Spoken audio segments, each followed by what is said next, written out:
Hi, congratulations. I'm here. I just wondered, hi, based on your comment about being kind to each other and taking care of the environment, I wondered how you were inspired to create an environment and the costumes and the look and feel of it that we might be heading towards. I truly didn't think of it when we were making the film. In fact, the way we made the film was so much in little bits and pieces that you never got a real sense of it. You knew it looked stunning and it was extraordinary, but it was only when I actually saw it 3 years later at a press screening in Berlin where I was working that I actually understood some of the power of it. Because it's very odd with a film, quite often when it all comes together with all the elements, it's much greater than the sum of its parts. And our part was obviously just doing the costumes. So that whole thought about that, which unfortunately the music came up and I wasn't quick enough and I didn't get the speech organised and all the rest of it, has been growing on me that, actually, if we're not kind to each other and if we don't stop filling the ocean and land with toxic waste, I think that could all be horribly real. We're going to 93 and then 176. Hi, Jenny. Congratulations. Mark Williams from Below the Line. And Mad Max is clearly the Below the Line winner here tonight. So can you talk about two aspects of that? Picking up an iconic franchise again, so many years later into its own future, and how you work with the other department heads in creating and recreating this world. I wouldn't know about the franchise element of it other than the fact that obviously there were 3 previous Mad Max films, but George Miller always said to me that this was another. It wasn't like a sequel, it was another Mad Max film, so there was a freedom in what I could do. And what was the last part of your question?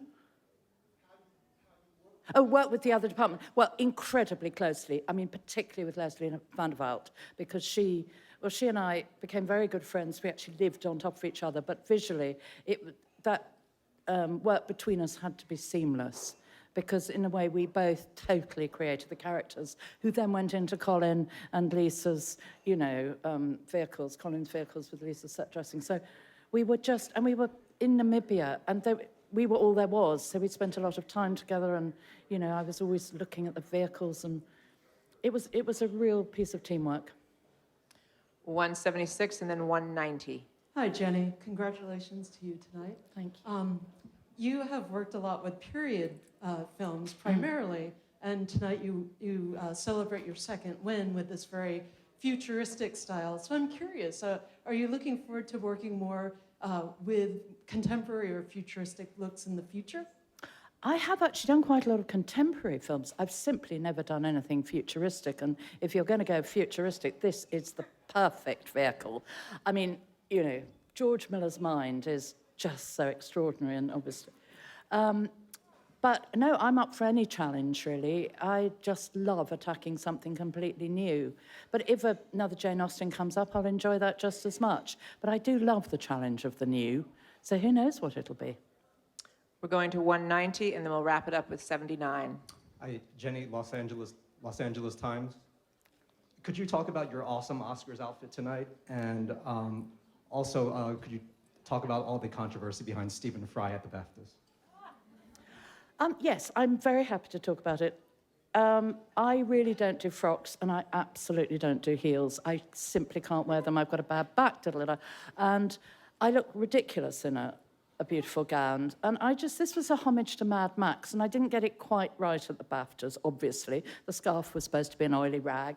But I am actually in Marks and Spencer's with a little Swarovski edition on the back, and unfortunately I had a shoe malfunction and the glitter fell off that shoe, but you know what, I blame the desert sand for that entirely. And I just like feeling comfortable, and I'm sorry, as far as I'm concerned, I'm really dressed up. And also for my friends at PETA, the People's Ethical Treatment of Animals, fake, not leather. And we're wrapping it up with 79 right down the middle. Costume design is, right here. Oh, there you are. Costume design is one of the more female-friendly careers in Hollywood. What can the rest of the industry learn from the costume department? That we're extremely good organisers. We're good at scheduling, we're good at budgets. I think they could learn quite a lot from us. And we tend to run quite fun departments. But I don't know if that would help others. But I think, I mean, I love working with women directors. I think we're a really organised bunch. So maybe that would help.